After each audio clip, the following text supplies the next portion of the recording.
श्रोतागण और समाज में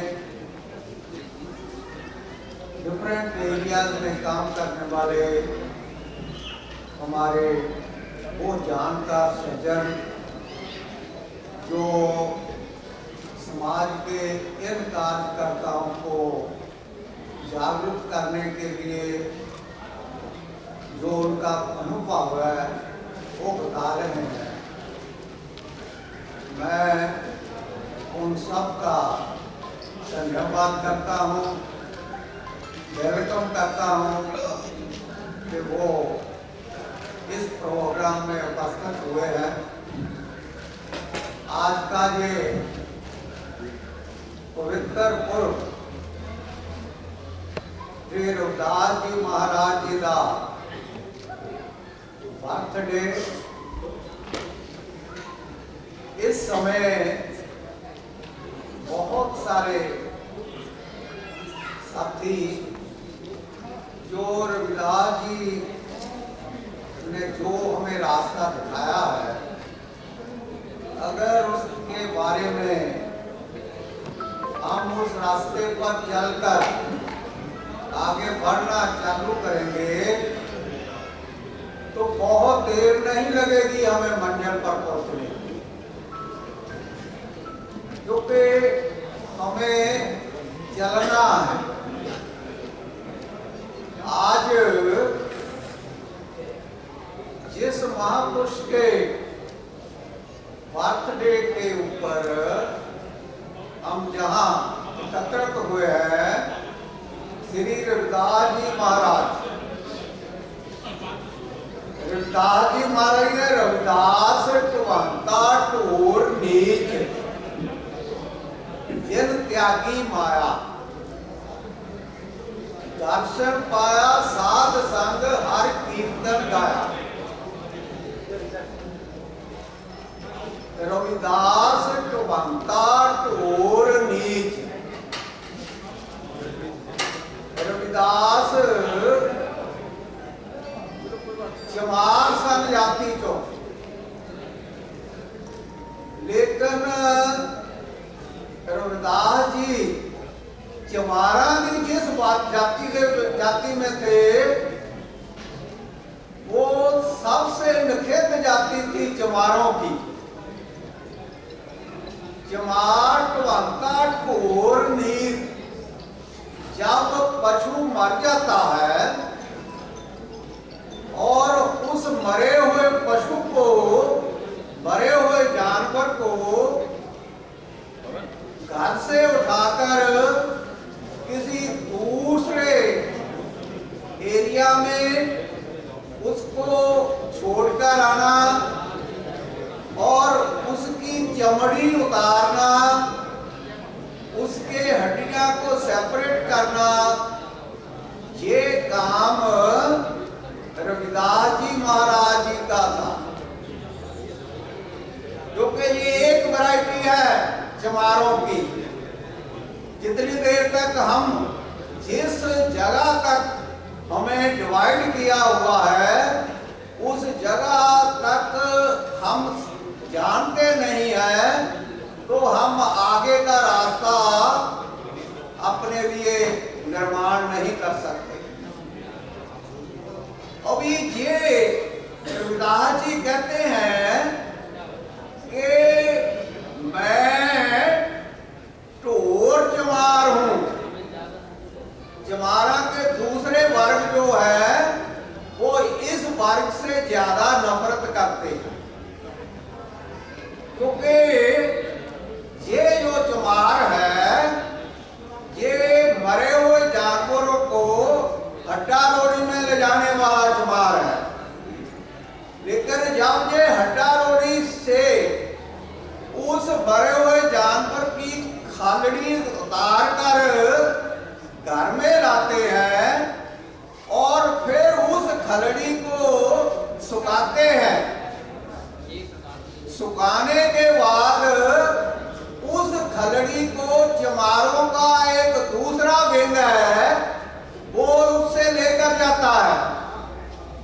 वो उस खलड़ी खलड़ी को, जो कच्ची खलड़ी होती है, उसको रंगाई करता है, उस खलड़ी को पकाता है। उनकी अपने प्रोसेस है, उस प्रोसेस में से निकालकर वो आगे बढ़ता है। इसलिए वो चमार जो है वो ढोर चमारों के साथ मिलता नहीं है। ढोर चमारों के बाद वो उन्नों में डालकर, आपने बहुत जगह देखा होगा, उस खलड़ी में रंग डालकर, बबूल का, किक्कर का रंग डालकर कई दिन उसको टांग कर रखा जाता है और बहुत बदबू आती है, लेकिन उस बदबू में ही रहता है वो। लेकिन वो ढोर चमार जो है उससे बाहर है, अपने आप को उससे ऊंचा समझता है। वो चमड़ा रंगने वाला, उसको चमार कहते हैं। जलंधर पंजाब में एक सिटी है और जलंधर सिटी में एक भुट्टा मंडी गांव है, इलाका है। उस भुट्टा मंडी में रहने वाले जो चमार हैं, उनके पास ये जो ढोर चमार है बाकी एरिया में, पंजाब के गांव में, वो वहां से लाकर चमड़ी उनको देते हैं और वो दूसरों को रंग कर, रंगने के बाद फिर जलंधर में लाते हैं। और जलंधर में जो वो चमार है वो उस चमड़े को, और जो जूतियां, जूता बनाने वाला चमार है, वो चमार जैसा जिसने सीना है, जैसा आगे में हम देखते हैं बूट बनाने वाले बहुत लोग हैं, वो डिफरेंट और किस्म के चमार होते हैं। वो ना तो चमड़े को रंगने वाले के साथ मिलते हैं, ना जो वो चमड़ा खलड़ी उतारता है उसके साथ मिलते हैं। और उसके बाद वो जो जूते बनाने वाले लोग हैं, वो चमार जो है वो इनसे अपने आप को सुपीरियर मानते हैं। ये जो सिचुएशन हमारे सामने है, इस सिचुएशन को जितनी देर तक हम नहीं समझते, उतनी देर तक हम आगे नहीं जा सकते। आज इस सभा में भी बहुत से चमार बैठे होंगे, चमारों के बच्चे बैठे होंगे, नौजवान स्कूल में पढ़ने वाले, कॉलेज में पढ़ने वाले बैठे होंगे। अभी जो ये इकोनॉमी की बात हम इधर कर रहे हैं, हमारे जो साथी जो है वो हमें ये बता रहे हैं कैसे हमने इकोनॉमी को आगे ले जाना है। लेकिन जिस इकोनॉमी की बात आज ये चमार जाति बनाती है, उसका क्या हाल है? अभी उसी चमार का बेटा जो खलड़ी उतारता है और जो खलड़ी को रंगता है, रंगाई करता है, कच्चे चमड़ी को पकाता है, और उसके बाद तीसरा किस्म का चमार जो है वो आकर उस चमड़े को ले जाकर अपनी दुकान पर बैठकर उसकी सिलाई करता है, जूता बनाता है। अब वो जूता पहनने वाला कौन है? इधर बहुत से लोग होंगे, बहुत से स्टूडेंट होंगे, बहुत से विद्यार्थी होंगे, वो जूता पहनते हैं। अभी होता क्या है, ये जो चमड़ा उतारने वाला चमार है, जब इससे चमड़ा उतारना है, खलड़ी उतार कर रखनी है, इसने उसको सुखाना है, और उसको उतारने के लिए वो उसका जो आर होती है, जो रंबी होती है, वो कोई चमड़े के अंदर ना घुस जाए, उसमें गली छेद ना हो जाए, ताकि वो चमड़ा खराब ना हो। इसलिए वो बहुत एक्सपीरियंस के साथ उसकी खलड़ी जो है वो उतारी जाती है। अभी उस जो व्यक्ति है, जो वो चमार है, वो चमड़ा जो रंगने वाला है जलंधर में, उसके पास जाता है। वो कहता है ये मेरे पास खड़ी है, ये कितने की ले रही है? वो कहता ये तो 40 रुपए की ले लूंगा मैं। वो कहता नहीं नहीं, मेरे को तो ये 100 रुपए की बेचनी है। वो कहता आगे निकल जा, मैं नहीं 100 रुपए की ले सकता, 40 रुपया 45 रुपए दे दूंगा। वो उधर देखकर फिर जाना है, उसको तो 40-45 मिल रहे हैं। वो उधर बेचकर 40-45 का बेचकर अपने घर आ जाता है। और फिर उसके पास दूसरा चमार जाता है जो चमड़ा रंगता है। वो कहता है ये कहाँ कितने की है चमड़ा, मेरे को चाहिए। वो कहता है ये 200 का मिलेगा। वो कहता है नहीं नहीं नहीं यार 100 रुपए का दे दे। नहीं नहीं नहीं, अगली दुकान पर चले जा। वो 150 रुपए का लेकर आता। पहला चमार जो 45 रुपए का देकर आया था, दूसरा चमार वही चीज 150 रुपए की लेकर आता है और फिर उसके ऊपर काम करता है, उसको पकाता है। उस कच्चे चमड़े को पकाने के बाद उसके पास तो कोई साधन नहीं है और फिर वो जलंधर चले जाता है, फिर वो आगरे चले जाता है। जो जुतियां सीने वाला बनाने वाला चमार है, अभी वो कहता है कि ये मैं चमड़ी पका कर लाया हूं, ये कितने की है? वो कहता है इसका 300 रुपया ले। तो कह रहे 500 दे दे, मेरे 3 दिन इस पर ऊपर लगे हैं, इसके ऊपर इतनी मेहनत लगी है, ये सब कुछ लगा है। तो वो उसको कहता है 200 रुपया लेना था मेरा। वो 200 रुपए में छोड़कर आ जाता है और फिर वो जब बना लेता है तब सेठिया जी चले जाते हैं। वो सेठिया ने अपनी दुकान बनाई हुई है, वो उससे वो जूता लेकर अपने दुकान पर ले जाते हैं। अब हमारा ही चमारों का बेटा उस दुकान पर जाता है कि मैंने जूता पहनना है, मेरे पांव नंगे हैं, तो मेरे कॉलेज में जो बाकी बच्चे हैं उनके बढ़िया बढ़िया बूट पाए हुए हैं, तो मेरे को भी चाहिए।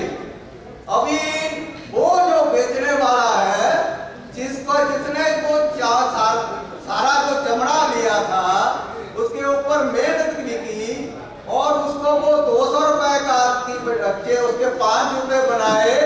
तो उसके ऊपर मेहनत लगाने के बाद वो दूसरे जो बिजनेसमैन है असली, उसके पास बेचता है और उसको 4 रुपए का दे देता, 400 रुपए का दे देता है। अभी वो ही व्यक्ति जो है, वो जो असली बिजली हमारे घर में आकर, हमारे शहर में आकर एक दुकान लेकर, एक शोरूम बनाकर उसी जूते को वहां रख देता है और उसके ऊपर लिख देता था 1300 रुपया इसकी कीमत। और फिर हमारे ही चमार का पुत्र वहां जाता है और वो 1300 रुपए का जूता लेकर पहन कर आ जाता है। ये है देश की व्यवस्था। इस व्यवस्था को समझना है हमने। जितनी देर तक इस व्यवस्था को ना समझे, उतनी देर तक हमारी पिटाई होती रहेगी और हम उनका मुकाबला नहीं कर सकेंगे। ये एक आर्थिक एरिया है, इसको समझना है। इसलिए रविदास जी हमें ये समझा रहे हैं, हमें ये बात बता रहे हैं। क्या कहते हैं? रविदास भावता ढोर नीत जिन त्यागी माया, दर्शन पाया साध संग हर कीर्तन गाया। और दूसरे पासे गोविंद गोविंद गोविंद संग नाम देव मन लीना, आज दाम को छीपरो होयो लखीना। एक नामदेव भक्त हुआ,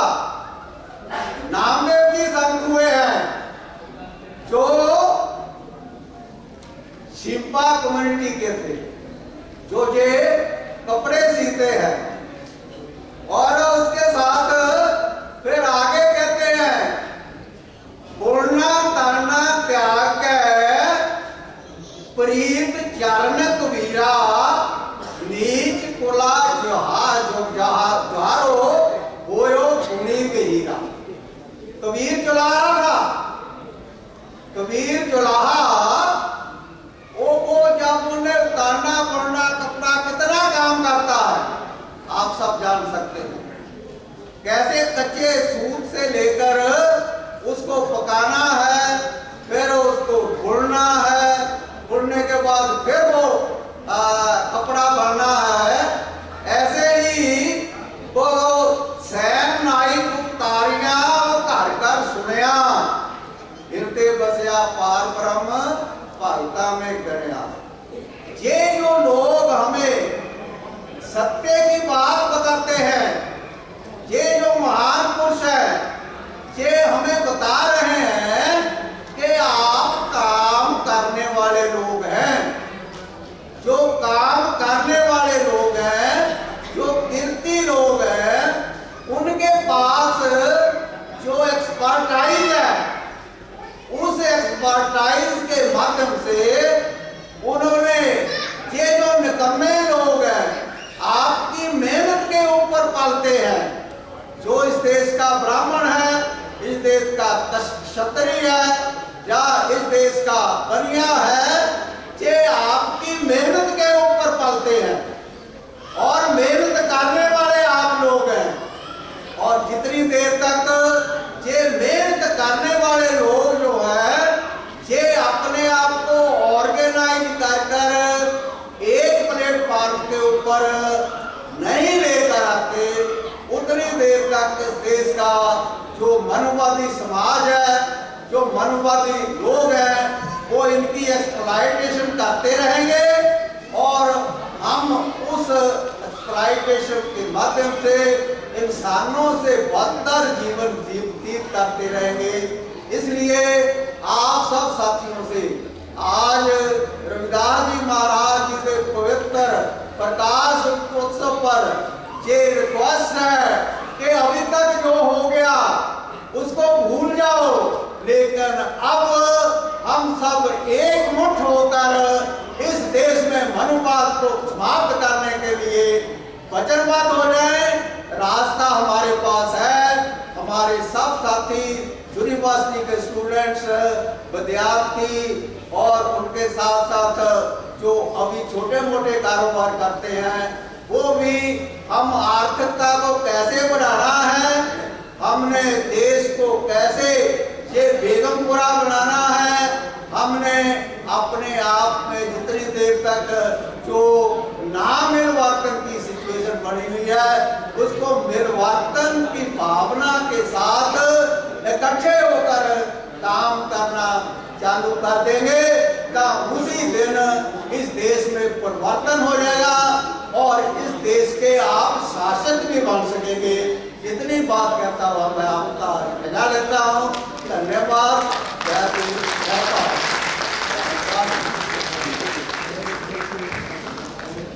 बहुत बहुत धन्यवाद। आपके कुछ सोच के लिए ये पूरा देश सदैव ऋणी रहेगा। एक बार जोरदार तालियों से अभिनंदन करें हमारे नायक, सामाजिक क्रांतिक परिवर्तन के नायक सरदार तेजेंद्र सिंह झाली जी का जोरदार तालियों से स्वागत किया। अब